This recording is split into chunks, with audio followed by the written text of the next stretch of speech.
श्री गणेश करते हैं, शुरू करते हैं बेटा। तो सबसे पहला क्वेश्चन आपके स्क्रीन के ऊपर ये रहा। सबसे पहला क्वेश्चन क्या है बेटा, एक बार देखिएगा। तो सबसे पहला क्वेश्चन है बेटा, सबसे पहला क्वेश्चन है कि price elasticity of demand of firm under the perfect competition will be. अच्छा एक बात बताओ बेटा, परफेक्ट कंपटीशन में बोला गया प्राइस इलास्टिसिटी क्या होगा। आप सारे बच्चे जानते हैं कि ईपी का जो फॉर्मूला होता है ना बेटा, वो होता है percentage change in quantity upon percentage change in price. क्या बात क्लियर है क्या? तो अगर मान लो बेटा प्राइस नीचे में जीरो हुआ तो कोई भी चीज क्या आएगी, बोलो बेटा इनफाइनाइट आएगा। अगर आप अपॉन में कोई चीज जीरो लिखोगे तो इनफाइनाइट आएगा ना। तो इसका आंसर क्या है बेटा, एक बार उसे आंसर हो जाएगा आपका बी। बच्चे ने भी I think so B answer tick किया था, बिल्कुल सही किया था। आगे चलते हैं बालक, आगे अगला हमारा पॉइंट नंबर 2 यानी क्वेश्चन नंबर 2 है। क्वेश्चन नंबर 2 बेटा ध्यान से सुनिएगा। क्वेश्चन नंबर 2 जो है वो बोला गया many sellers offering differentiate produce to ये डायरेक्ट क्वेश्चन है बेटा। इसका आंसर होगा मोनोपोलिस्टिक कंपटीशन। क्या आंसर होगा बेटा, बोलो मोनोपोलिस्टिक कंपटीशन। आप सारे बच्चे जानते हैं इसका डायरेक्ट आंसर है मोनोपोलिस्टिक कंपटीशन। ये एक ऐसा सिचुएशन होता है जहां पे सेलर तो बहुत ज्यादा होते हैं और वो भी ज्यादा होते हुए भी डिफरेंशिएट प्रोडक्ट एक दूसरे से क्या करते हैं, बोलो बेटा सेल करते हैं। आ जाते हैं तीसरे क्वेश्चन पे साहब, और तीसरा हमारा जो क्वेश्चन है बालक, उस तीसरे क्वेश्चन का एक बार देखते हैं क्या है।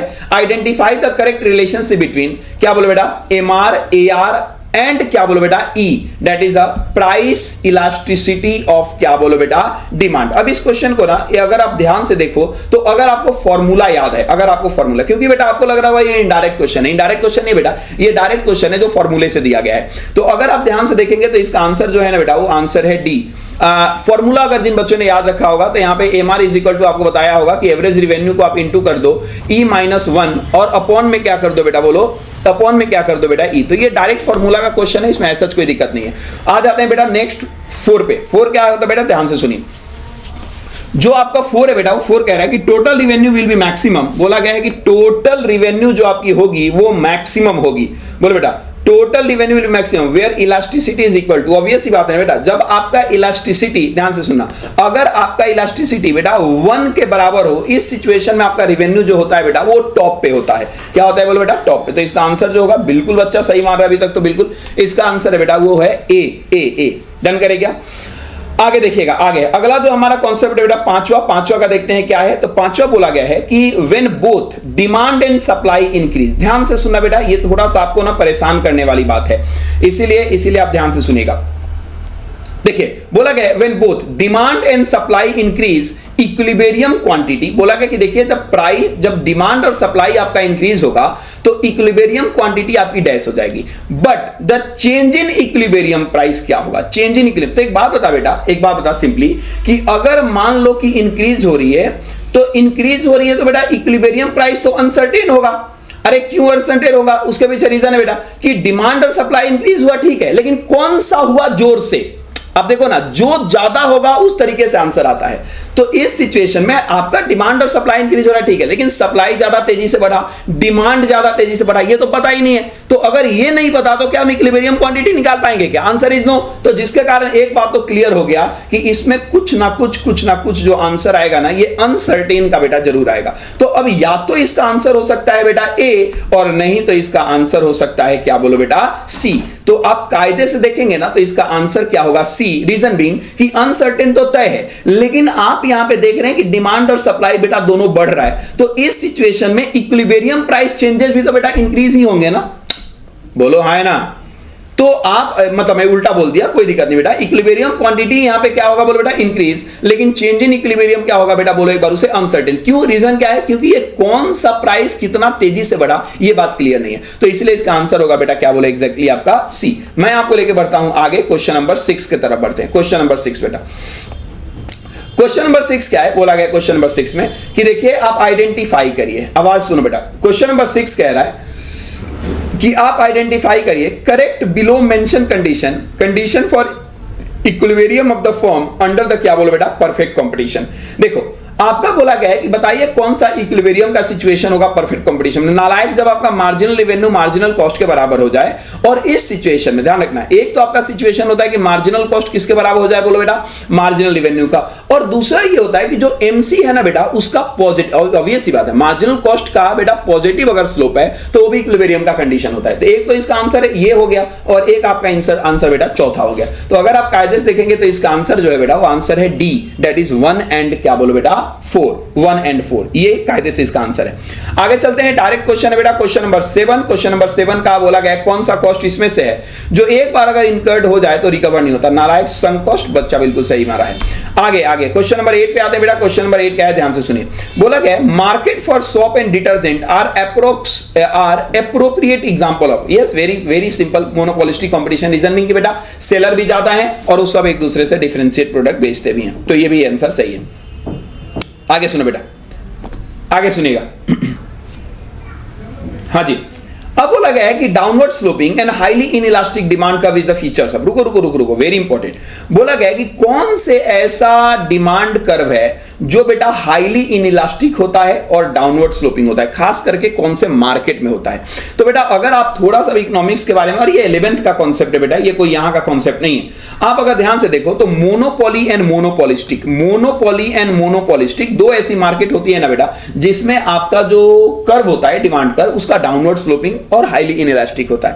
लेकिन इसमें अगर आप आंसर देखें ना, इसमें अगर आप आंसर देखें तो इसका आंसर बेटा मोनोपोली मार्केट है। इसके पीछे रीजन क्या है कि यहां पर बोला गया है कि downward sloping and highly inelastic, सबसे ज्यादा इनइलास्टिक क्या होगा? तो सबसे ज्यादा इनइलास्टिक बेटा मोनोपोली का सिचुएशन है। रीजन बिंग बायर एटीट्यूड नहीं दिखा पाएगा यहां पर, बायर को बेटा वही काम करना होगा जो सेलर ने हां बोला हो। आगे चलते हैं बेटा, अगले पे चलते हैं।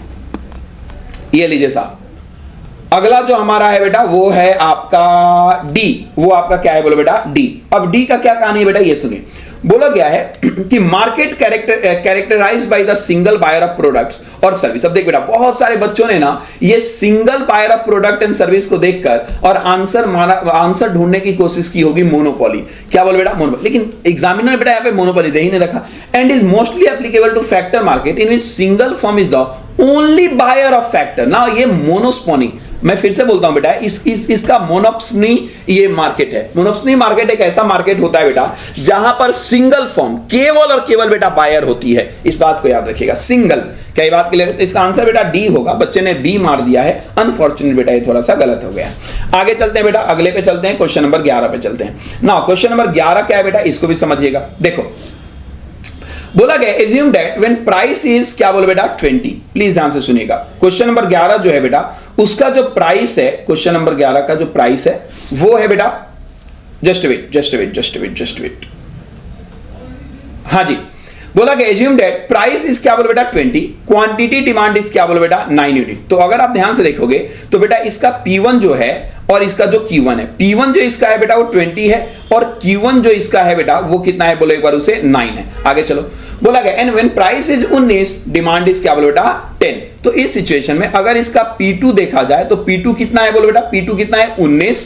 और अगर Q2 देखा जाए तो ये कितना है बोलो बेटा? Q2 ये आपका है बेटा, क्या बोलो? 10। तो इस सिचुएशन में बोला गया है कि आपका MR क्या होगा, मतलब मार्जिनल रेवेन्यू के before, based on the information what is the marginal revenue resulting from increase in output from 9 unit to 10 unit. मतलब आपसे मार्जिनल रेवेन्यू पूछा जा रहा है। आप सारे बच्चे जानते हैं कि मार्जिनल रेवेन्यू क्या होता है, चेंज इन टोटल रेवेन्यू। तो सबसे आप टोटल रेवेन्यू निकाल लीजिए। अब अगर आप टोटल रेवेन्यू निकालोगे तो 20 इंटू, क्या बोल बेटा? 9 इज इक्वल टू 180 आएगा और यहां पर 19 कहां का? 190। तो बेटा याद रखिएगा चेंज इन कितना है? 10, जिसके कारण आंसर भी क्या होगा बेटा? बोलो सी। बच्चे ने बिल्कुल सही मारा है, कोई दिक्कत नहीं है साहब। आगे चलते हैं बेटा। क्वेश्चन नंबर बाबू है अगला 12। क्वेश्चन नंबर है 12। क्वेश्चन नंबर 12 क्या है बेटा? ध्यान से सुनिएगा। बोला गया है कि average revenue curve is also known as, रुको, average revenue curve is also known, बेटा एवरेज रेवेन्यू को प्राइस कर्व भी कहा जाता है, जानते हो ना? तो बेटा याद रखिएगा एक बात कि जो AR आपका है इज इक्वल टू प्राइस होता है, is equal to demand curve होता है। तो इसलिए इसका आंसर जो होगा ना बालक, वो होगा बेटा, क्या बोलो? बी। क्या होगा जी? बी।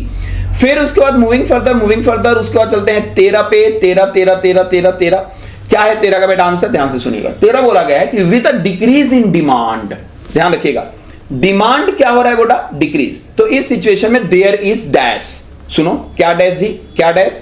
तो बोला गया है कि an overall decrease in price but increase in the, क्या बात कर रहे हो भाई? अगर डिमांड डिक्रीज हो रहा है तो नालायक इस सिचुएशन में डिक्रीज इन प्राइस होगा क्या? अरे भाई प्राइस जब डिक्रीज होगा तो डिमांड डिक्रीज कैसे होगा? इनवर्स रिलेशन होता है, ये आंसर होगा नहीं। Overall increase in the price but again नहीं भैया, जब इंक्रीज हो रहा है प्राइस आपका तो डिक्रीज क्वांटिटी कैसे होगी? बिल्कुल नहीं। C decrease in the equilibrium price and quantity demanded है। हाँ ये आंसर बेटा बिल्कुल आपका क्या है बोलो? सही है। तो आपका आंसर हो जाएगा बेटा इसका सी। आगे चलते हैं बेटा क्वेश्चन नंबर 14 बालक, क्वेश्चन नंबर 14 एक बार देखते हैं। हाँ जी, बोला गया है when a perfect competitive firms earn, बोला गया है कि कब परफेक्ट कंपटीशन अर्न करेगी, its average revenue are more than average total. ओहो, एवरेज रिवेन्यू जब आपका मोर देन एवरेज कॉस्ट है तो बेटा ये सुपर नॉर्मल प्रॉफिट है। ये बात तो आपका सिंपल ही है, ये बात आपने पढ़ाई होगा। डन करे क्या? उसके बाद आपका जो अगला कॉन्सेप्ट है बेटा, अगला कॉन्सेप्ट वो है क्वेश्चन नंबर 15। अब क्वेश्चन नंबर 15 को देखिएगा क्या बोला गया। बोला गया बेटा कि in oligopoly when the industry is dominated by one large firm which is considered as a क्या बोलो बेटा leader of the group, then it is called, रुको बेटा ओलिगोपोली मार्केट में आपने पढ़ा होगा कि अगर एक लार्ज फर्म है जो बाकी को क्या कर रही है बोलो बेटा लीड, तो इसको ना हम फुली ओलिगोपोली नहीं कहते, इसको हम पार्शियल ओलिगोपोली कहते हैं। क्या कहते हैं बोलो बेटा? पार्शियल ओलिगोपोली कहते हैं। तो इसका आंसर जो होगा ना बेटा वो होगा सी। आगे चलते हैं क्वेश्चन नंबर 16। क्वेश्चन नंबर 16 थोड़ा सा दिमाग लगाने वाला है, इसलिए बेटा इसको ध्यान से पढ़िएगा। बोला गया है द वैल्यू ऑफ, ध्यान से सुनना बेटा, माफ करिए, the consumption function is a functional relationship between aggregate consumption and, ध्यान से सुनना, एग्रीगेट कंजम्पशन एंड। तो अगर आप ध्यान से देखेंगे तो इसका आंसर होगा बेटा एग्रीगेट डिस्पोजेबल इनकम।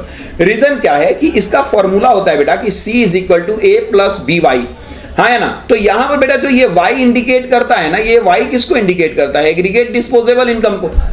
तो इसका आंसर जो होगा बेटा वो आपका हो जाएगा क्या बोलो C। आगे चलते हैं बालक, आगे चलते हैं, नेक्स्ट पे आते हैं। डन करें।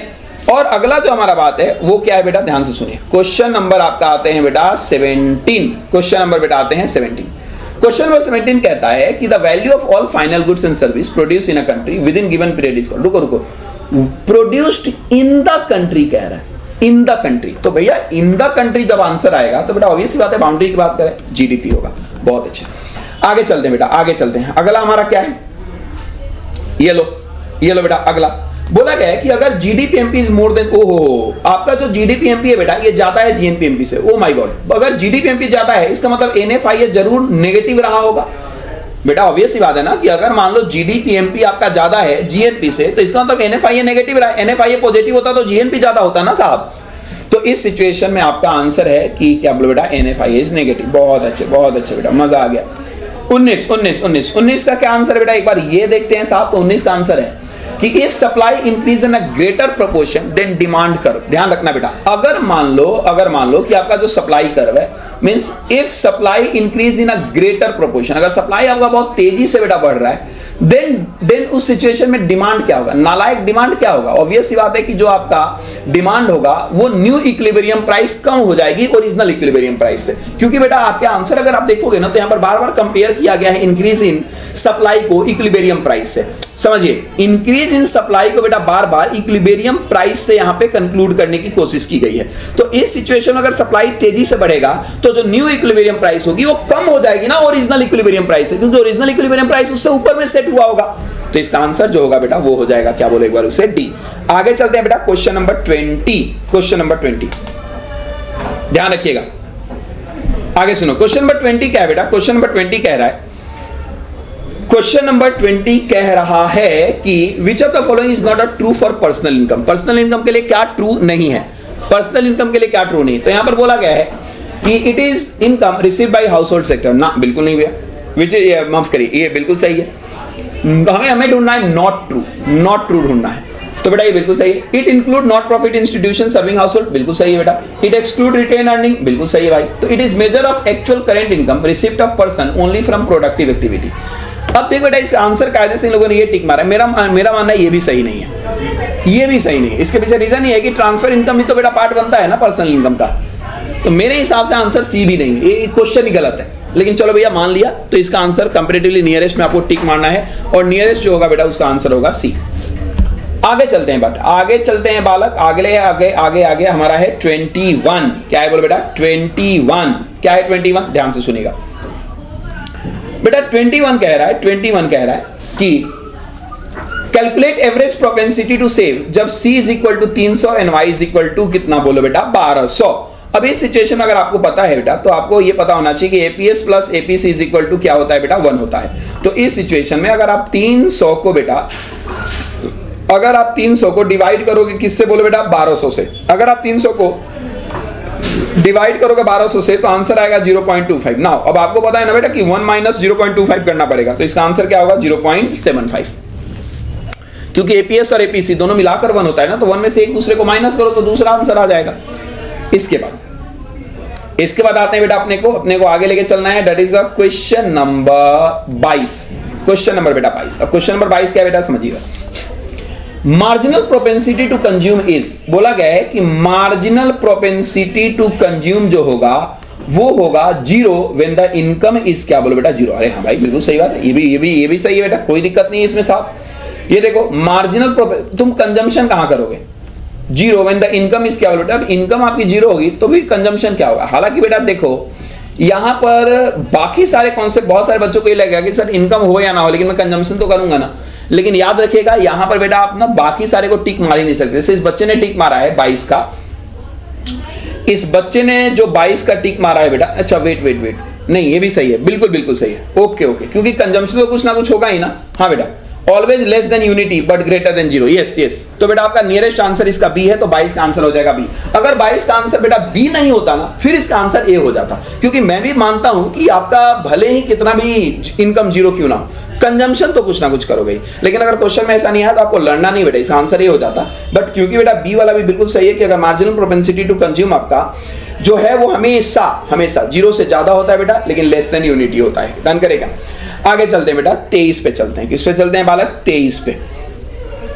हाँ जी अब 23 क्या बेटा समझिएगा। प्रोडक्ट मेथड और value added method for calculation है इसका, तो बेटा दूसरा इंडस्ट्री ओरिजिन मेथड है, और ये बात आप लोगों ने पढ़ा होगा बेटा, ये केवल नाम का क्वेश्चन है।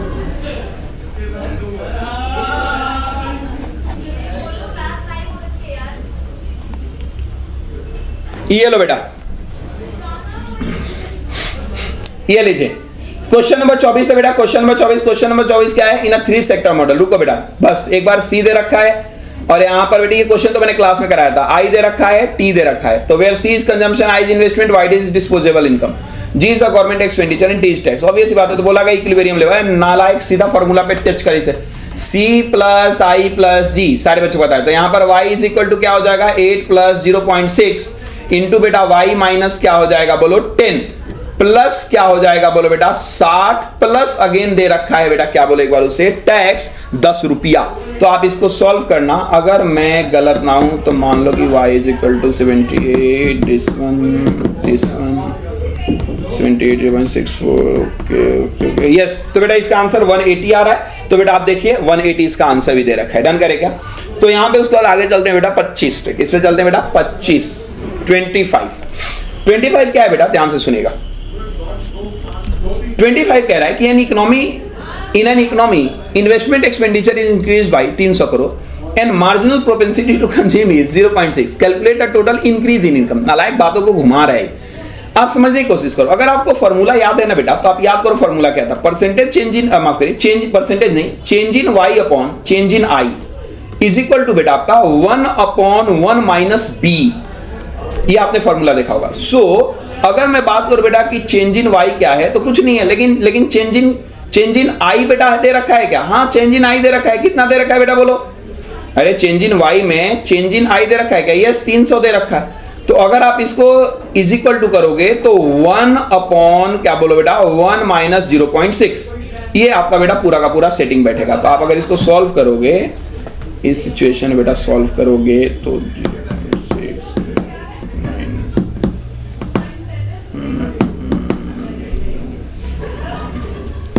हाँ जी ये आपका आंसर गया 25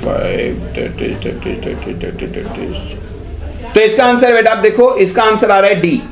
दैट इज क्या बोलो बेटा, क्या आंसर आ रहा है इसका 750 करोड़। बिल्कुल 750 करोड़, बच्चे का भी सही है बेटा, एकदम परफेक्ट, कोई दिक्कत नहीं साहब, कोई दिक्कत नहीं। आगे देखिएगा बेटा, आगे देखिएगा। अगला क्वेश्चन चलते हैं बालक, अगला क्वेश्चन चलते हैं। अगला हमारा क्वेश्चन है बेटा क्वेश्चन नंबर 26। क्या है बोलो बेटा, क्वेश्चन नंबर क्या है बोलो 26। तो क्वेश्चन नंबर 26 को एक बार देखते हैं क्वेश्चन नंबर क्या है। ये देखिए, find the real GDP if nominal GDP. ओहो ये तो डायरेक्ट है बेटा, डायरेक्ट है। बोला गया कि आप हमें क्या बताइए बोलो बेटा, आप हमें बताइए रियल जीडीपी। आप हमें क्या बताइए बोलो बेटा, रियल जीडीपी। तो बेटा आप सिंपल है ना, कि आप 720 को इंटू कर दो इंडेक्स से, 100 अपन क्या बोलो बेटा 120 आ जाएगा, आपका आंसर आ जाएगा बेटा। ये आंसर आ रहा है आपका यस 600, कोई दिक्कत नहीं, ऑल गुड ऑल गुड। हाँ जी आगे, calculate gross value added at market price if sales 750, opening stock दे रखा है 30, स्टॉक दे रखा है वो इंटरमीडिएट 250। बेटा डायरेक्ट क्वेश्चन है, अगेन डायरेक्ट क्वेश्चन है। याद करो बेटा आप क्या करते थे, sales plus closing stock minus opening stock minus intermediate consumption. आ तो गया बेटा आंसर, आंसर आ गया जी। ये लो 750 प्लस करो 200 माइनस करो 300 माइनस करो 250, तो आपका आंसर कितना आ जाएगा बेटा, ये आंसर आ जाएगा आपका 400। दैट इज ए, बिल्कुल से परफेक्ट परफेक्ट परफेक्ट बेटा। नॉमिनल जीडीपी, ओ नॉमिनल जीडीपी बेटा नालायक, ये भी डायरेक्ट है, बच्चे ने गलत कर रखा है, बोल रखा है जीडीपी एट कांस्टेंट प्राइस। नहीं बेटा, जो आपका नॉमिनल जीडीपी होता है बेटा, ये आपका जीडीपी एट करेंट प्राइस होता है। डन करें ना, I hope are you getting. Next चलते हैं बेटा, नेक्स्ट चलते हैं 29, investment multiplier is defined as the ratio. बेटा इन्वेस्टमेंट मल्टीप्लायर का फॉर्मूला बताना। अगर आप 29 का देखोगे तो इन्वेस्टमेंट मल्टीप्लायर का क्या फॉर्मूला है, change in Y upon change in I. तो बेटा इसका मतलब हुआ कि ये आपका इनकम और इन्वेस्टमेंट के बीच के रिलेशनशिप को दिखाता है। तो इस सिचुएशन में बेटा ये आपका जो आंसर आएगा ये आपका क्या हो जाएगा, बोलो बेटा D. Yes, change in national income due to change in क्या बोलो बेटा, इन्वेस्टमेंट। इसके बाद आते हैं बेटा 30, क्या आते हैं बोलो बेटा 30। The ratio of total consumption of total income is known as, ओहो the ratio of total consumption to total income. बेटा अगर आप ध्यान से देखो तो फॉर्मूला क्या होता है, सी अपॉन वाई तो होता है, सी अपॉन क्या होता है बेटा वाई। तो इसलिए ध्यान रखिएगा इसका जो आंसर होगा बेटा, ये आंसर होगा क्या बोलो ए। आगे चलें साहब 31 देखो बेटा बोला गया एन एंटरप्राइजेस आर क्या बोलो बेटा पेसिमिस्टिक। पेसिमिस्टिक मतलब होता है बेटा negative about future market condition. अरे वेरी सिंपल बेटा, जब भी इकोनॉमिक कॉन्ट्रैक्शन सिचुएशन में आती है उस सिचुएशन में नेगेटिव मार्केट कंडीशन ही तो होता है। तो इसका आंसर डायरेक्ट होगा बेटा सी। सिर्फ एक लैंग्वेज से इन लोगों ने इस क्वेश्चन को टफ बनाने का कोशिश किया, जबकि वो टफ है नहीं बेटा। आगे चलिए साहब, आगे चलिए। हाँ जी, while using the income method which of the following income is included while calculating national income। बोला गया कि बेटा जब आप इनकम मेथड से, अगर आप इनकम मेथड से नेशनल इनकम निकाल रहे हैं तो बताओ नीचे में से कौन सा इनकम इंक्लूड किया जाएगा। तो यस इंक्लूडेड, तो बेटा कैपिटल गेन नहीं आता जी, विंडफॉल प्रॉफिट नहीं आता जी, sale of second hand goods ना, तो कमीशन ब्रोकरेज बिल्कुल बेटा ये आएगा आपका, ये आपका आएगा। 33 पे आते हैं बेटा, 33 पे तो बोला गया है कि which of the following is not an international cause of business cycle. बोला गया क्या बताइए नीचे में से कौन सा इंटरनल कॉज नहीं है बिजनेस साइकिल का। एक बार बता बेटा, फ्लक्चुएशन ऑफ इफेक्टिव डिमांड बिल्कुल है, फ्लक्चुएशन इन इन्वेस्टमेंट ये भी है, variation in the government spending ये भी है। तो टेक्नोलॉजी शॉक बेटा, टेक्नोलॉजी नाम का हमने कोई कॉन्सेप्ट ही नहीं पढ़ा था, तो इसका जो आंसर सटीक होगा वो आंसर होगा बेटा क्या बोलो एक बार उसे, डी। आंसर क्या होगा बेटा बोलो डी। आगे चलते हैं बेटा, उसके बाद चलते हैं क्वेश्चन नंबर 34, 34 पे एक बार देखते हैं 34 क्या कह रहा है। क्वेश्चन नंबर 34 कह रहा है कि change in the stock price, ध्यान से सुनना बेटा, चेंज इन द क्या बोलो एक बार उसे, stock price. Change in the stock price, new order for capital and consumer goods are example of. ओह बेटा लीडिंग लैगिंग, नालायक इंडिकेटर का सवाल है। लीडिंग इंडिकेटर आगे चलता है, लैगिंग इंडिकेटर पीछे चलता है। तो बोला गया कि अगर मान लो स्टॉक प्राइस का कोई चेंजेस हो रहा है तो new order for capital and consumer goods are example of. तो भैया अगर तो स्टॉक प्राइस चेंज हो रहा है तो दिस इज कॉल्ड क्या बोलो बेटा, मेरे हिसाब से लीडिंग इंडिकेटर है। अरे हाँ है ना, इसका आंसर जो है बेटा वो आपका लीडिंग इंडिकेटर नहीं, change in stock price new order for capital and consumer goods. तो मतलब प्राइस अगर चेंज हो रहा है तो नया ऑर्डर के साथ क्या होगा, तो नया ऑर्डर इज कॉल्ड क्या बोलो बेटा, लैगिंग इंडिकेटर। तो बाद में पता चलेगा ना कि क्या होगा। डन करे क्या, आगे चलेगा बेटा, आगे चलेगा। क्वेश्चन नंबर किस पे बोलो बेटा, 35। क्वेश्चन नंबर 35, तो क्वेश्चन नंबर 35 से बेटा variable that change after the real output change are called as. ये सिंपल है बेटा, ये सिंपल है कि कोई भी ऐसा वेरिएबल जो after the real output change हो रहा है तो बेटा ये क्या कहते हैं, इसे लैगिंग इंडिकेटर कहते हैं। आगे चलते हैं साहब, आगे चलते हैं taxes on agriculture income is levied by, क्या बोलो, taxes on agriculture income is levied by, नालायक एग्रीकल्चर इनकम, बेटा ये थोड़ा सा ना इन लोगों ने क्वेश्चन मतलब तुम्हारे साथ नाइंसाफी की है। ये कॉन्स्टिट्यूशन ऑफ इंडिया का क्वेश्चन है और आपको इंटरमीडिएट टैक्स में पढ़ाया जाता है। ये स्टेट गवर्नमेंट में आपको बताता हूँ, सेंट्रल गवर्नमेंट एग्रीकल्चर इनकम पे टैक्स नहीं लगाती, वो इनकम पे लगाती है, वो जीएसटी पे लगाती है, लेकिन याद रखना एग्रीकल्चर इनकम पे इनकम टैक्स मतलब रेट सेट करने वाली स्टेट गवर्नमेंट होती है बेटा। आगे आगे आगे आगे आगे चलते हैं बेटा, आगे चलते हैं। Government's direct production of an economic goods, electricity and public transport service are example है। बेटा एक बात बताओ, ये जो पब्लिक ट्रांसपोर्ट हो गया, इलेक्ट्रिसिटी हो गया, सरकार इनको एलोकेट करती है ना बेटा, that's why this is answer is क्या बोले बेटा, 37 का ए होगा। आगे चलते हैं बेटा, आगे चलते हैं। हाँ जी 38, विच of the following is not a characteristics of business cycle. बोला गया कि कौन सा बिजनेस साइकिल का कैरेक्टरिस्टिक्स नहीं है। बोला गया कि ये पीरियोडिकली आता है, बिल्कुल आता है बेटा। दे आर रेकरेंट, हाँ जी बिल्कुल ये रेकरेंट नेचर का होता है। सर ये रेगुलर आए भाई, ऐसा थोड़ी है कि हर 6 महीने बाद आएगा, ये तो डिपेंड करेगा ना इकोनॉमिक कंडीशन पे। तो ये बेटा याद रखिएगा कैरेक्टरिस्टिक्स नहीं है। आगे चलो साहब, आगे चलो 39 पे चलते हैं। 39 साहब, 39 का अगर आप देखोगे तो बोला गया non debt capital receipt of government includes, रुको, non debt capital receipt 12th का सवाल है बेटा, ये 12th का सवाल है, फाउंडेशन का सवाल नहीं है।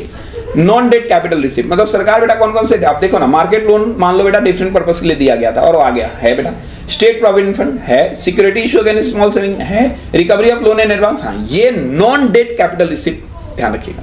नॉन डेट मतलब क्या, क्या ये नॉन डेट कैपिटल रिसिप्ट है? आंसर यस, बिकॉज ये डेट कैपिटल रिसिप्ट है। क्या ये बात क्लियर है क्या? रिकवरी ऑफ लोन एंड क्या बोले बेटा, एडवांस। आगे चलिएगा, मैं आपको लेके चलता हूं बेटा 40, किस पे चलता हूं लेके बोलो 40।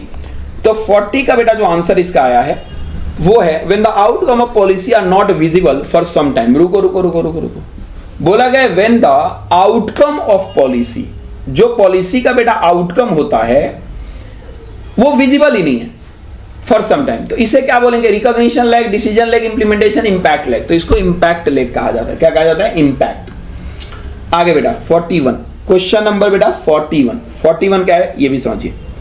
The excess of the government total expenditure over the total receipt. ओ भाई, गवर्नमेंट की जब टोटल एक्सपेंडिचर बेटा ज्यादा हो जाए टोटल रिसिप्ट से, जिसमें बोरोइंग होता है, ये बेटा ये तो नालायक फिस्कल डेफिसिट का पार्ट होता है। किसका पार्ट होता है बोलो बेटा? फिस्कल डेफिसिट का ये पार्ट होता है। आपने तो पढ़ा होगा बेटा, ये 12th का कॉन्सेप्ट है। द एक्सेस ऑफ गवर्नमेंट, ये देखो बेटा, the excess of government total expenditure over total receipt excluding borrowing. Again बेटा ये प्राइमरी डेफिसिट है, यहां पे गवर्नमेंट का total expenditure over total receipt, ये फॉर्मूला है बेटा, ये फॉर्मूला है आपका। डन करे क्या? तो 41 का बेटा, अरे आई एम सॉरी, 41 का बेटा बी है। 42 देखते हैं, the receipt which neither creates any liability nor cause any reduction in the assets of government are called as.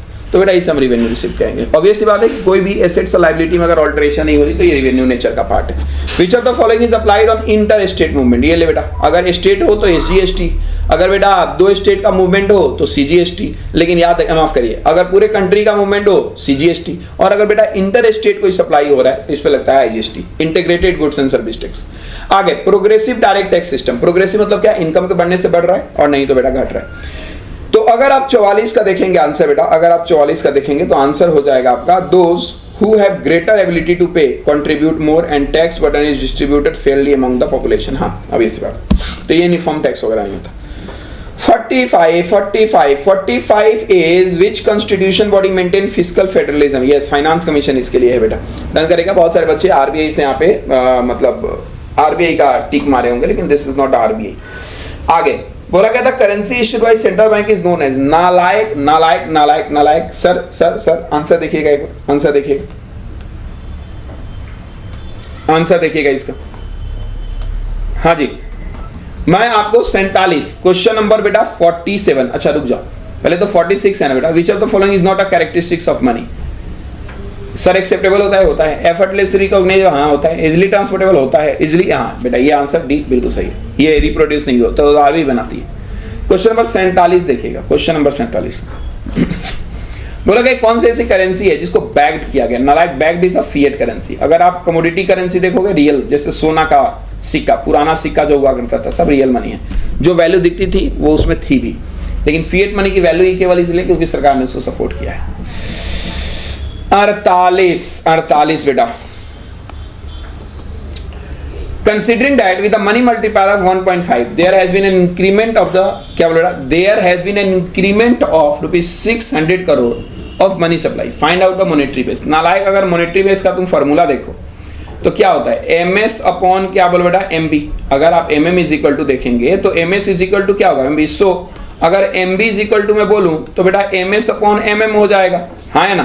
तो अगर इस सिचुएशन में मैं 600 को 1.5 से बोलो बेटा, अगर मैं 600 को 1.5 से इंटू करूं तो आंसर क्या आ रहा है 400.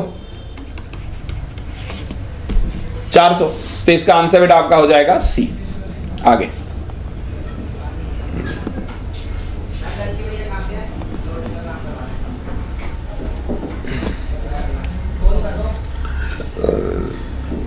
हाँ जी,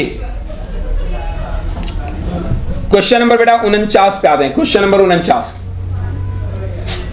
कैलकुलेट नेरो मनी. अच्छा एमओ निकालना है, कोई दिक्कत नहीं बेटा, एमओ निकालना है तो आसान है. डिपॉजिट विद बैंक ले लो, अदर डिपॉजिट विद आरबीआई ले लो. तो इस सिचुएशन में करेंसी पब्लिक आएगा, हाँ जी आएगा, 88 आएगा, बिल्कुल आएगा. फिर उसके बाद demand deposit with the banking system आएगा जी, बिल्कुल आएगा, ये भी आएगा. आगे देखिएगा बेटा, आगे आगे आगे तो क्या यहाँ पे time deposit with banking, time deposit नहीं आएगा बेटा, ये वाला नहीं आएगा. आगे अदर डिपॉजिट विद आरबीआई, हाँ बिल्कुल आएगा, ये भी आएगा, 260 भी आएगा. उसके बाद बेटा सेविंग डिपॉजिट की एक बात की गई है, सेविंग डिपॉजिट, क्या ये आएगा? तो जी ये नहीं आएगा ना, ये भी नहीं आएगा. तो आप ऐड करो ना बेटा, 88, 220, 208, 208, यस बेटा ये आ रहा है आपका, क्या बोलो 568. ठीक है जी. इसके बाद आते हैं बेटा 50 पे. किस पे आते हैं बोलो बेटा 50. क्वेश्चन नंबर 50 अगर देखें ध्यान से तो बोला गया है, हाँ जी क्वेश्चन नंबर 50 अगर देखें ध्यान से तो बोला गया है, the cap and trade method used by government to ensure that population is minimized in the most cost effective way is an example of. बेटा याद रखना, आप याद करो, एक एक्सटर्नलिटी का मैंने कॉन्सेप्ट बताया था, और एक्सटर्नलिटी को कंट्रोल करने के लिए क्या गवर्नमेंट अपना इंटरवेंशन ले सकती है क्या? बिल्कुल ले सकती है, कोई दिक्कत नहीं.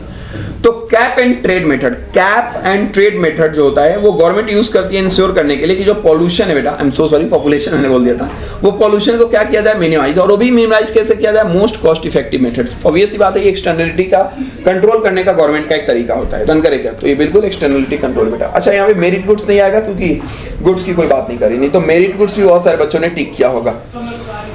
आगे बेटा क्वेश्चन नंबर 51 बोला गया कि बताओ नीचे में से कौन सा पिनल रेट है जो आरबीआई लेंड करती है money to bank above the rate available under the repo rate policy. नालायक इसे एमएसएफ रेट कहते हैं. मार्जिनल स्टैंडिंग फैसिलिटी रेट एक ऐसा रेट होता है जो नॉर्मली महंगा होता है. डन करेगा. अब एक एलएएफ रेट भी है बेटा, एक है आपका एलएम. मैं और 2-4 क्वेश्चन आपको कराता हूँ, हालांकि मुझे पता है बेटा कि 50 से क्रॉस करने पर मैंने बोला था कि आपको नेक्स्ट क्लास में कराएंगे. एक्चुअली मेरी इंटरमीडिएट की क्लास है अगली, तो जिसके कारण मैं क्लास को थोड़ा सा कम कर रहा हूँ. कोई दिक्कत नहीं, जब ये लेक्चर अपलोड किया जाएगा तो एक ही साथ अपलोड कर दिया जाएगा, आप लोग अपने आंसर को मैच कर लेना. आगे सुनो बेटा, अब अगला क्वेश्चन जो है वो क्वेश्चन नंबर क्या बोलो एक बार उसे, 51. Question number 51. अच्छा ये हो चुका है. 52 पे चलते हैं बेटा, 52 पे. हाँ जी 52. Liquidity adjustment facility was introduced by RBI on the basis of recommendation of the. बेटा ये पॉइंट ना थोड़ा सा मैं बोलूंगा कि परेशान करने वाला, बच्चा याद करके नहीं किया होगा, 100% गलती की होगी.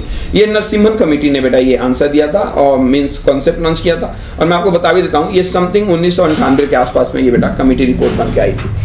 डन करे क्या? आगे बेटा आगे. हाँ जी बोला गया money created by the commercial bank is called real money. ना भाई, हाई और ना भाई क्रेडिट. हाँ क्रेडिट मनी मल्टीप्लायर आपने सुना भी होगा, कमर्शियल बैंक बेटा क्रेडिट मनी क्रिएट करती है. Under the concept of money supply the term public do not include. House hold आता है जी, इंस्टीट्यूशन आता है जी, फर्म आता है. हाँ गवर्नमेंट नहीं आता साहब, गवर्नमेंट नहीं आता. तो इसका आंसर क्या है बोलो बेटा सी. एक आ जाते हैं बेटा क्या बोलो और 55 पे. एक लास्ट क्वेश्चन कर लेते हैं 55. ठीक है, और बाकी सारे को हम लोग कर लेंगे क्या बोलो बेटा नेक्स्ट क्लास में. 55 सुनो क्या है, compute the total credit money created by a banking system if the required reserve ratio is 50% for every 12. नालायक इतना डायरेक्ट क्वेश्चन है कि करने में लालच आ रहा है मुंह से. अगर आप देखोगे तो इसमें क्या करना है बेटा, 12 लाख को अपॉन कर दो, माफ करिए मैंने इंटू कर दिया, अपॉन कर दो किससे बोलो बेटा 0.15 से. तो अगर आप ध्यान से देखोगे तो ये आ रहा है आपका 80. यस बी बिल्कुल परफेक्ट है बेटा, बिल्कुल परफेक्ट है.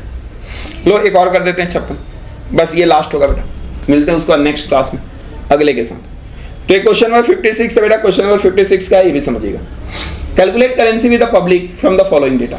नोट्स इन सर्कुलेशन 45,000 करोड़ है, सर्कुलेशन ऑफ रूपी कॉइन इतना है, स्मॉल कॉइन इतना है, कैश इन हैंड इतना है, और आपसे बोला जा रहा है कि आप क्या करो बेटा, करेंसी विद पब्लिक निकालो। तो बेटा क्या करना है, सबको ऐड कर देना है पब्लिक वाले पोर्शन को। 45,000 आ जाएगा, प्लस 1,500 आ जाएगा, प्लस 750 आ जाएगा, प्लस 275 आ जाएगा। अरे हाँ ना, 275 मतलब ये वाला बेटा, 275 27,500 करोड़ की बात कर रहा हूँ। और ये 45 आ जाएगा, 45, और ये 15 आ जाएगा, और ये आपका बेटा 750 आ जाएगा। सबको ऐड कर दो क्योंकि सब आ जाएंगे बेटा इसमें। आपका टोटल आंसर जो आ रहा होगा इसमें वो 74,750। खत्म खत्म। सो अगला हमारा जो पॉइंट है बेटा, अगला हमारा जो पॉइंट है वो पॉइंट क्या है बोलो बेटा, क्वेश्चन नंबर 56। क्वेश्चन नंबर 56 में क्या पूछ रहा है एक बार देखिएगा। बोला गया है कि देखिए कैलकुलेट करिए currency with the public from the following data. हमें पब्लिक वाली करेंसी को बेटा क्या करना है, ध्यान में रखना है। तो एक बार आप इसमें देखेंगे ना, तो सबसे पहले बेटा दिया गया है नोट्स इन सर्कुलेशन। यस 4500 बिल्कुल ऐड होगा बेटा, 45,000 करोड़ जो है। उसके बाद बोला गया सर्कुलेशन इन क्या बोले बेटा, रूपी क्वाइन।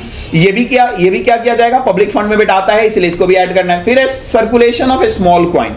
अब अगर आप ध्यान से देखोगे स्मॉल कॉइन है, बिल्कुल है। Cash in hand with the bank, अरे भाई भाई भाई भाई बिल्कुल है।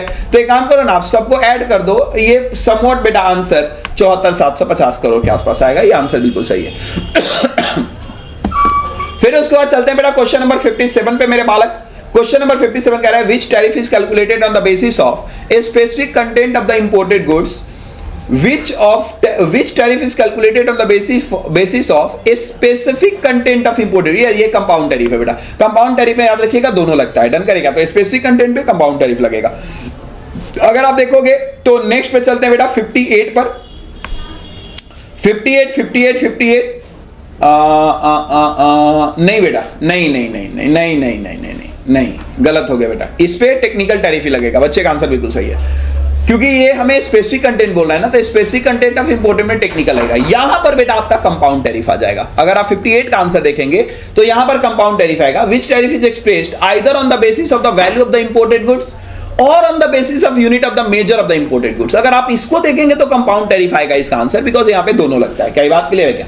आते हैं बेटा 59 पे। 59 को एक बार देखिएगा, प्योर थ्योरेटिकल है। The system wherein nominal tariff rate on import of manufactured goods are higher than the nominal tariff rate on intermediate inputs. मतलब क्या, जो आपका इंपोर्ट ऑफ मैन्युफैक्चर्ड गुड्स का टैरिफ है वो बेटा ज्यादा है किससे, nominal tariff of intermediate goods या रॉ मटेरियल। तो इसको क्या कहा जाएगा? अरे भाई मेरे, अगर आपने ध्यान से देखा हो तो इसको एस्केलेटेड टैरिफ कहते हैं। एस्केलेटेड टैरिफ, जब भी कोई आपका इंपोर्ट और मैन्युफैक्चरिंग गुड्स ज्यादा हो बेटा nominal tariff of intermediate input से, तो बीच का डिफरेंस बेटा एस्केलेटेड टैरिफ कहलाता है। आप क्वेश्चन नंबर 60 को देखेंगे।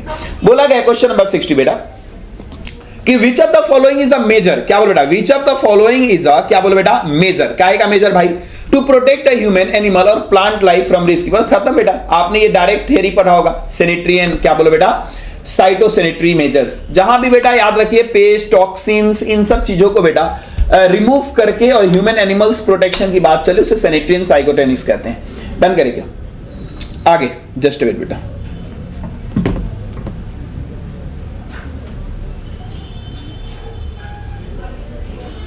Just wait.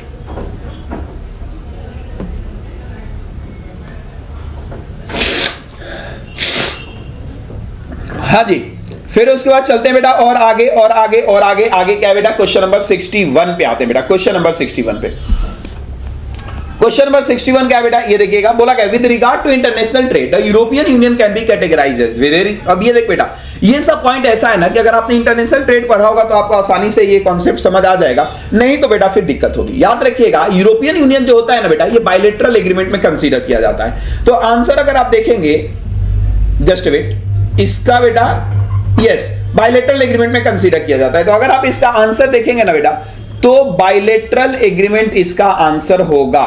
जस्ट वेट बेटा, जस्ट वेट।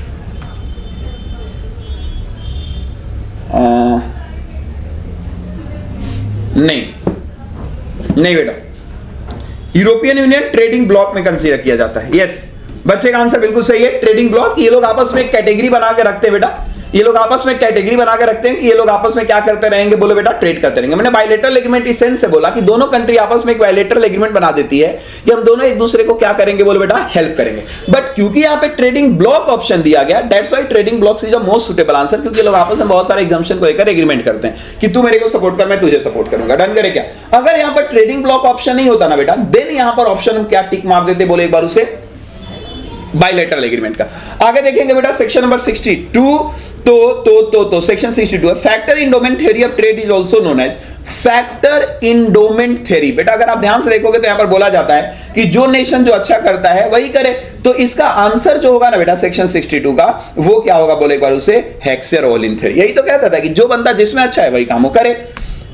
आगे चलते हैं बेटा, आगे चलते हैं। Investment which are reciprocal investment between country are referred, अबे भाई two way direct foreign investment. Investment which are reciprocal investment, ना एक रेसिप्रोकल मतलब मैं तेरे में इन्वेस्ट कर रहा हूं, तू मेरे में इन्वेस्ट कर, तो इसे बोलेंगे टू वे डायरेक्ट। आगे चलते हैं बेटा, ये देखिए,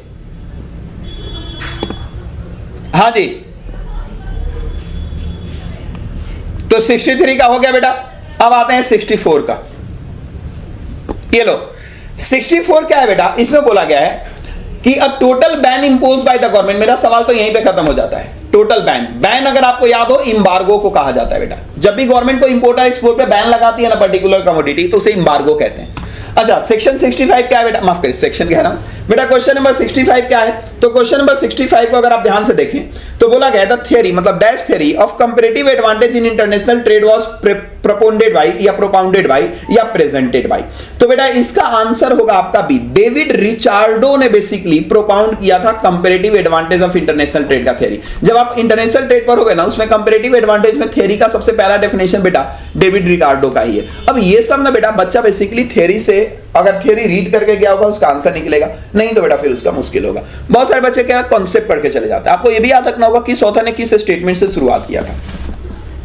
आगे देखेंगे बेटा, अगला dash facilitate the improve access to Indian government data. बेटा ये तो एनडीएपी है। एनडीएपी बेसिकली आपका जो प्लेटफॉर्म है वो गवर्नमेंट डेटा को ना क्या करती है बेटा, इंप्रूव करने का काम करती है। आगे देखेंगे, बोला गया है विच scheme is aimed at promoting manufacturing of electric. बस खत्म बेटा, मैन्युफैक्चरिंग ऑफ इलेक्ट्रिक को प्रमोट करने के लिए बेटा फेम इंडिया नाम का कॉन्सेप्ट गवर्नमेंट ऑफ इंडिया ने बनाया था। सस्टेनेबल ग्रोथ इसकी ऑब्जेक्टिव थी बेटा कि इन्वायरमेंट पॉल्यूशन वगैरह को बचाया जा सके। अगर आप 68 को देखेंगे मेरे बालक, तो 68 में बोला गया which act was initially aimed for regulation of large form which had relatively large market power, नालायक एमआरटीपी, जिसको अब रिप्लेस करके फेमा कर दिया गया। डायरेक्ट क्वेश्चन बेटा, ये डायरेक्ट क्वेश्चन कराने में थोड़ा सा दिक्कत होता है। रीजन भी कि अगर थ्योरी आपको याद है तो क्वेश्चन निकलेगा, नहीं तो नहीं निकलेगा। Very simple. हाँ जी, आगे देखिएगा, बोला गया विच of the following country is not a member of G20। अब आपको बेटा 20 कंट्री याद रखना है, लेकिन मैं आपको बताऊं अर्जेंटीना बिल्कुल है, इंडिया भी है बेटा, मैक्सिको भी है। तो इसमें कौन सा बचा, तुनिसिया। तो आप इसको क्या करेंगे बेटा, सर्कल कर देंगे। 30 minimum support price is fixed by government of India at the dash rate of cost of production. बेटा ये भी आपको याद करना होगा, मैंने कॉपी में नहीं लिखवाया था, मैंने बोला था बुक्स में एक बार आप पढ़ लीजिएगा। 1.5 टाइम है बेटा, 1.5 टाइम। तो इसका आंसर क्या है, बोलो बेटा सी। आगे चलते हैं मेरे बालक, आगे चलते हैं, आगे देखिएगा। हाँ जी, which policy was adopted to ensure world class industrial infrastructure. खत्म बेटा, इंडस्ट्रियल इंफ्रास्ट्रक्चर के लिए इसमें पीएम मित्र फंड है।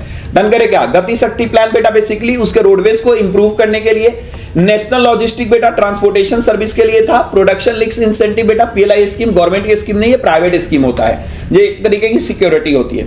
ड्यूरिंग द ब्रिटिश पीरियड बोला गया है बेटा क्या, during the British period modern industrial sector saw lopside growth in the dominance of the क्या बोलो cotton and jute industry. Yes yes yes, आप कर लो, ठीक है बेटा, 1 मिनट रुकिएगा।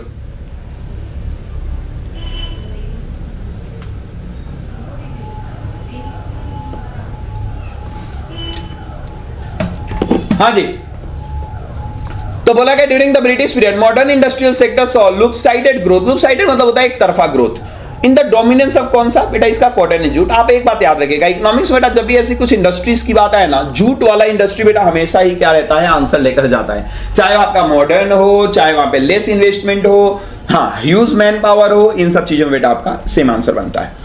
आगे अगर आप देखेंगे 73 तो statutory recognition was granted to dash to facilitate mobilization of adequate resources and efficient, अबे नालायक, कैपिटल मार्केट से भी डायरेक्ट आंसर है।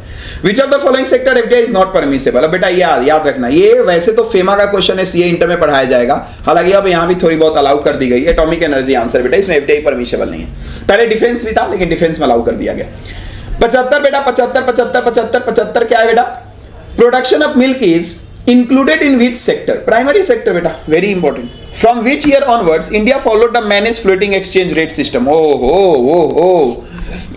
याद रखिएगा, इसका आंसर बेटा 1993 से हम लोग इंडिया में बेटा मैनेज फ्लोटिंग रेट करते हैं। उसके पहले बेटा अपना जो एलपीजी स्कीम है, उसके बाद मैनेजिंग फ्लोट से, नहीं तो प्योरली गवर्नमेंट वाला कंडीशन था बेटा, जहां पे सिर्फ सरकार बेटा करेंसी रेट को रेगुलेट करती थी।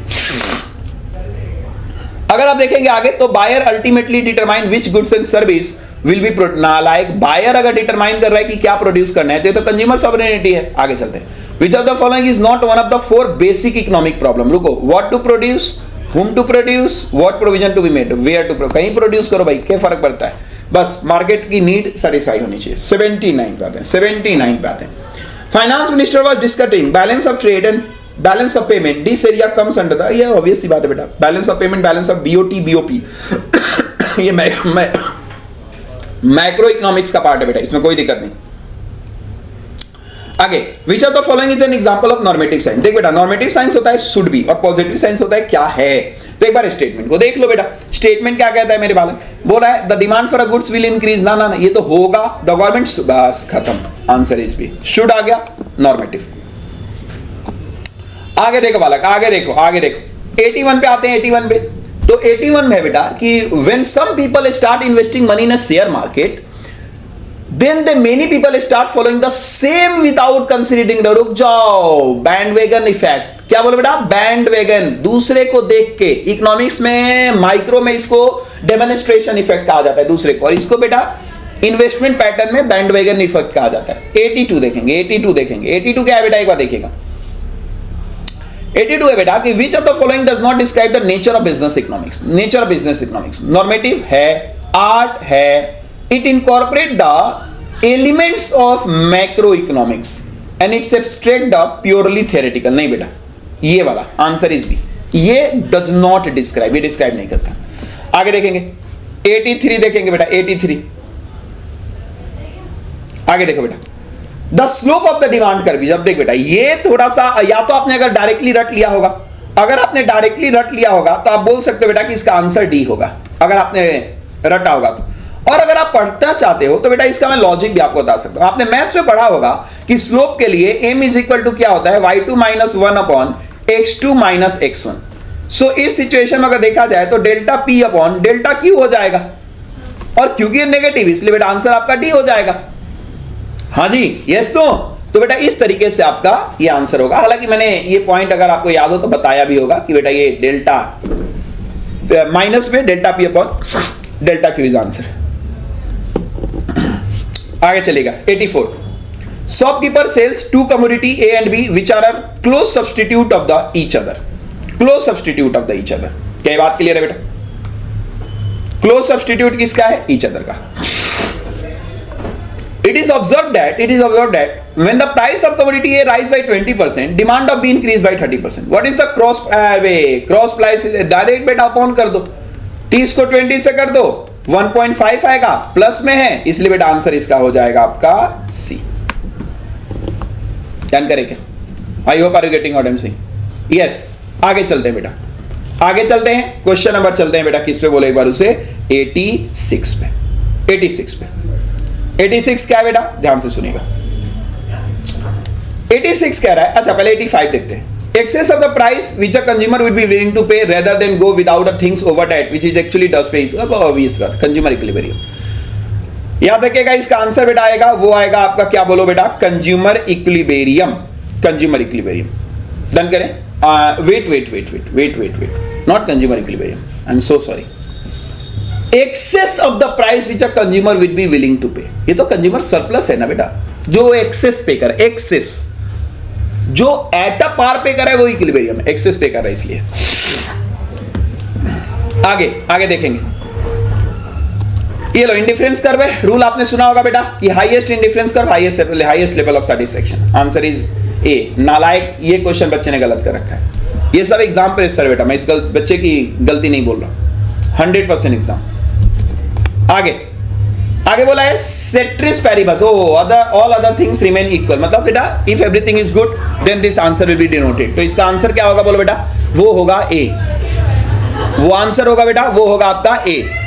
इसका अगर आप और आगे चलेंगे नेक्स्ट पे, क्वेश्चन नंबर बेटा 88 पे, क्वेश्चन नंबर अगर आप 88 पे चले, क्वेश्चन नंबर अगर आप 88 पे चले तो ध्यान से देखिएगा। If the price of wheat increase from the 1800 पर क्विंटल टू 2200 पर quintal and consequently the quantity supply rise from the 2000 से 3200। अच्छा क्वेश्चन है बेटा, 1800 से 2200, 2000 से 3200। आप एक काम करो, इसको निकालो। अगर आप delta Q upon delta P निकालो, इंटू करो P1 अपॉन Q1 को, तो इसमें आंसर क्या है बेटा, 1200 को अपॉन कर दो किससे बोलो बेटा, 400 से। अरे चेंज यही है ना बेटा, 18 4 22 400, और इंटू कर दो 1800 को डायरेक्टली बेटा किससे, 2000 से। आप आंसर निकाल लेना, जो आएगा वो इसका आंसर हो जाएगा। हाँ जी बेटा, जो आएगा इसका वो क्या हो जाएगा बेटा, आंसर हो जाएगा। आगे चलते हैं, आगे चलते हैं। In case of perfectly elastic supply बेटा आंसर इन्फिनिटी होता है, ये तो डायरेक्टली आपको याद करना है, कर भी आपको बताया गया होगा। आगे चलते हैं बेटा, क्वेश्चन चलते हैं अगला 90 पे। हाँ जी 90 पे चलते हैं। क्या है बेटा ये समझिए,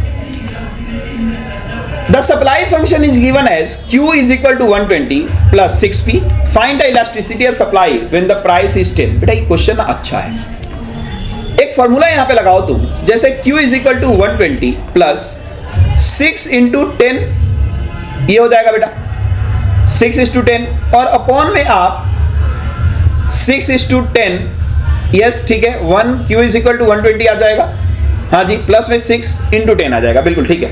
अगर आप इसको निकालोगे टोटल, तो अगर मैं निकालूं 12 180 आया बेटा, 180। तो अगर आप delta Q upon delta P निकालो तो इज इक्वल टू 6 है बेटा, इज इक्वल टू 6 है।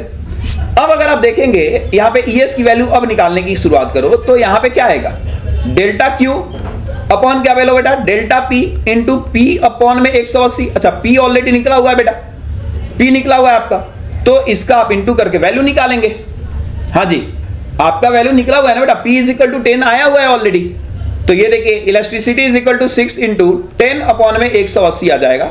आप आंसर निकाल लेना क्या आ रहा है बेटा, 10 छक्का 60 और 180, ये देख लगभग 1/3 आ रहा है, यानी कि आंसर इसका जो होगा बेटा ये लगभग ए होगा।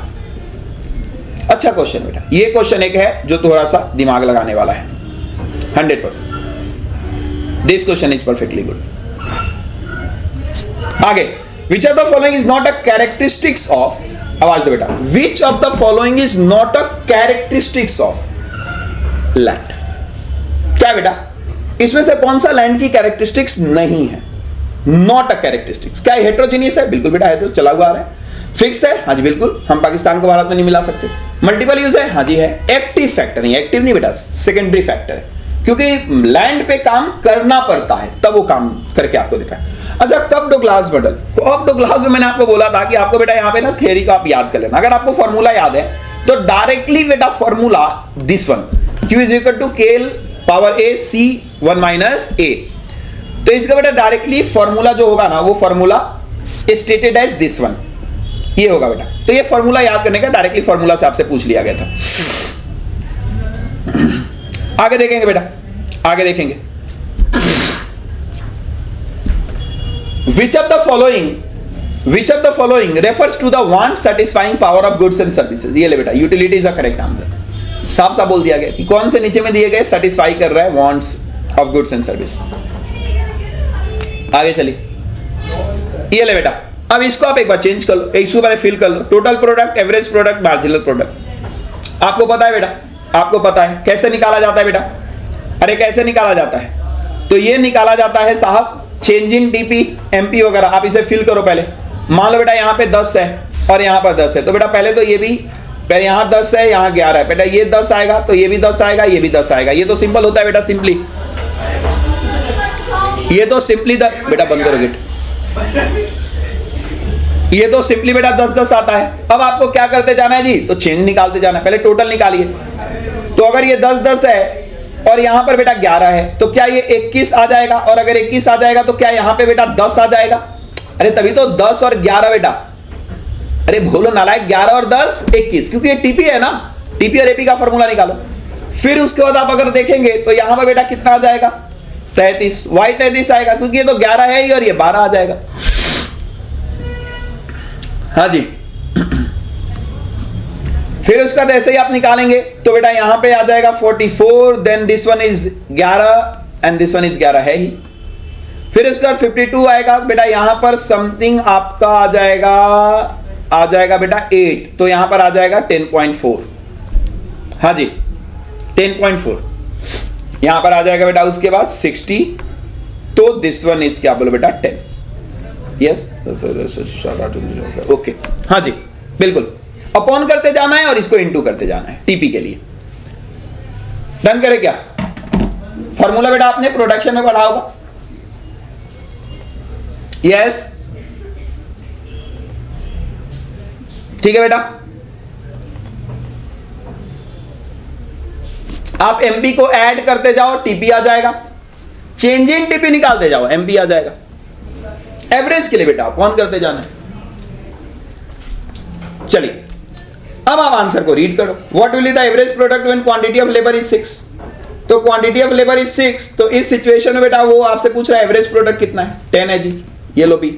अब इस तरीके से बेटा अपना आंसर कर देना।